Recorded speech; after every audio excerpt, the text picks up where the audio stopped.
Eita. Joga isso fora, Carlos! Vou nada! Vou nada.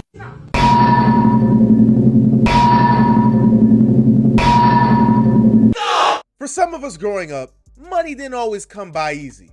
What's the politically correct term? Low on funds? Financially challenged? Basically, we were broke as hell. When we would ask our parents for something at the store, we'd either get hit with the classic, "I'll get it for you for Christmas," or we'd just get ignored and neglected like an anime protagonist. So when some of us finally got a job and that first paycheck hit, we were ecstatic because this meant we now had access to our own adult money. We could get whatever we wanted as long as we had the funds. But some of us had more restraint than others when it came to our shopping habits. And that's what we're gonna talk about today. As someone who grew up low income, you best believe when I got that first paycheck for $257.11, I felt like I was Jeff Bezos. Without the, unethical business practices and everything.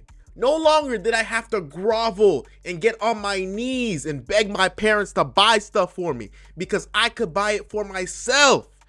And I distinctly remember the first thing I bought with my first paycheck was an RDC World t-shirt. For those of you who don't know, RDC World is my favorite group of content creators on the internet. I've been watching them since the "If Disney Channel Was Black" video. I feel like I really grew up with these guys. Long story short, as a long-term watcher and fan of RDC, I always wanted to support them in any way I could. So when they dropped one of their first merch lines, I was first in line to purchase this shirt.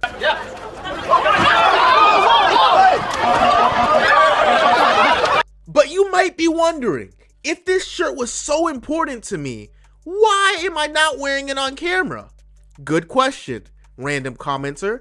The problem is, this shirt was stolen by some heathens. One day after gym class, I was walking to my locker to change out of my sweaty gym clothes and put on a fresh shirt, my RDC shirt. And I realized the shirt was missing from my locker. Yeah, someone broke into my locker and took my RDC shirt. The crazy thing is, my phone and wallet were in my locker. The only thing that they took was the RDC shirt. I'm not going to lie, I would probably be less pissed if they took my wallet and phone because I worked my ass off at that beauty supply store to afford this shirt, only for it to be taken away by some hooligans. Never gonna make it anywhere in this world with that handshake, you gangster piece of shit. I later found out who stole it. They're in jail now for armed robbery and double homicide, so I guess I'm never seeing that shirt ever again. I also ended up buying things that I lost as a kid, like my Nintendo 3DS XL. I lost my original 3DS on a trip to the Miami Zoo because on my way back home, we stopped by this thing some people call a trap house. My uncle had to make a stop there to visit a friend, and I had to go to the bathroom. I left it on the counter and forgot about it until I got home. I asked my uncle if we could go back for it, and he told me, "Nah, not now, the block is hot." And that was the last time I ever saw it. So if you live in Carroll City and you found a red 3DS with a complete copy of Pokemon Y on it in a trap house one day in 2014, the owner of that 3DS would like it back. Please? I also started buying toys from my childhood that my parents never got for me, but I quickly realized why they didn't buy them for me. They were a huge waste of money. I bought Bakugans because I was a big fan of the show, but I didn't have anyone to play with. And the rules of the game were never made clear to me. I bought myself a rib stick. It was one of those few things my parents did buy for me for Christmas, but someone stole it from me when I was at band camp. But I don't care much because I always busted my ass when I tried to ride it. I realized a regular skateboard was just as good, if not better, for a beginner skater like me. And it was cheaper. So I guess everything turned out fine in the end. But I feel like I was way better at spending my money than some of my peers. I know some people who spent their whole paycheck on McDonald's, or people who worked at Burger King and spent their whole paycheck on Burger King. First of all, why are you putting Burger King inside your body? I think Burger King might give some people super cancer. Allegedly.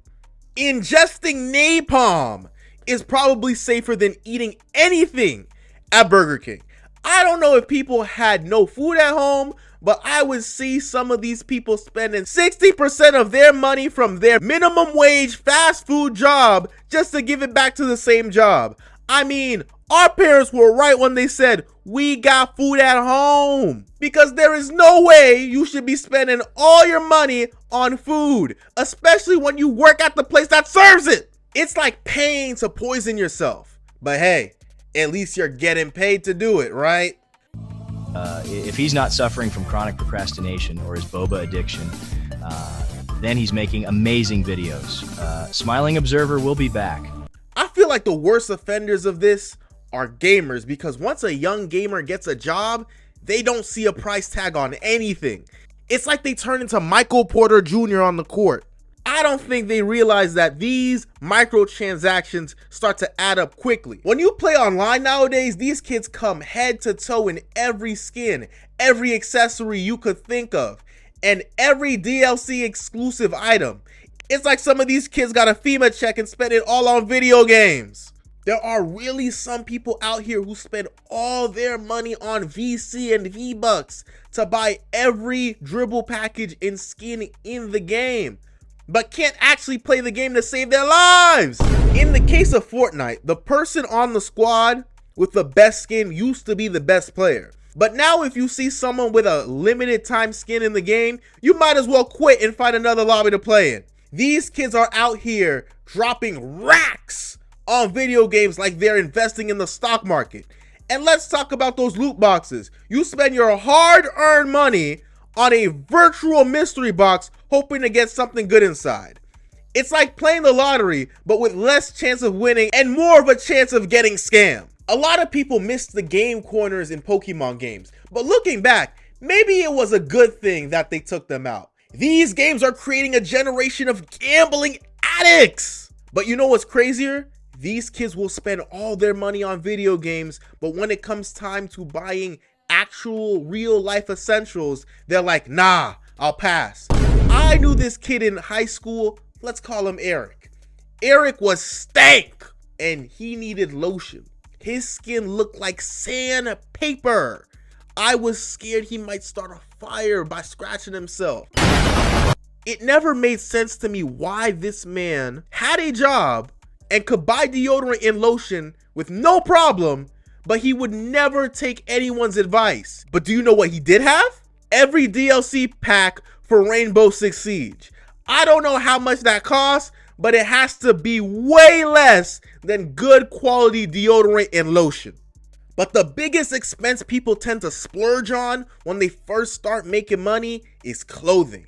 I understand wanting to stun on people, but is it really worth the 4 months of pay to get some Rick Owens just to take a couple pics and post them with the caption "Vamp" in a bid to get attention from Cardi? Some people start spending money on clothes because their parents couldn't afford to buy them. But I think this activates a chip in some people's brains that they have to go overboard because they didn't have it back then. It only takes a little bit of white brainwash to activate. Especially if these people are part of fandoms, because people in fandoms go way overboard on buying merch. I would understand if it was small things like t-shirts and hoodies, but no, it's pots, pans, towels, bowls, swim trunks, and even goddamn underwear. I understand that I might look like a bit of a hypocrite here, but in my defense, I grew up low income and these things make me happy, okay? But if every single thing you own is in partnership with an existing IP, you might have a problem. I understand having your own unique personal style, but this is not unique at all. Everybody and their mama got a Akatsuki hoodie. You can't put that shit on and claim it's your own drip. I'm looking at you. So what's the moral of the story? I understand that people are young and they're not always going to make the most intelligent financial decisions, but that shouldn't stop people from trying to be better and being more responsible with their money as they get older. Like seriously, they're trying to make us retire at 70. We need to get our priorities in order, people. But if you're anything like me, you usually spend your disposable income on things that you always wanted as a kid, and you're really just healing your inner child. And if that's you, I don't have any problem with that. But make sure everything else in your life is paid for. I don't want to see anyone going in debt because they wanted a Pikachu Lambo. But tell me how you feel in the comment section below. If you enjoyed this video, why not watch another one? Don't forget to like, comment, subscribe, hit that bell while you're at it, and I'll see you in the next video.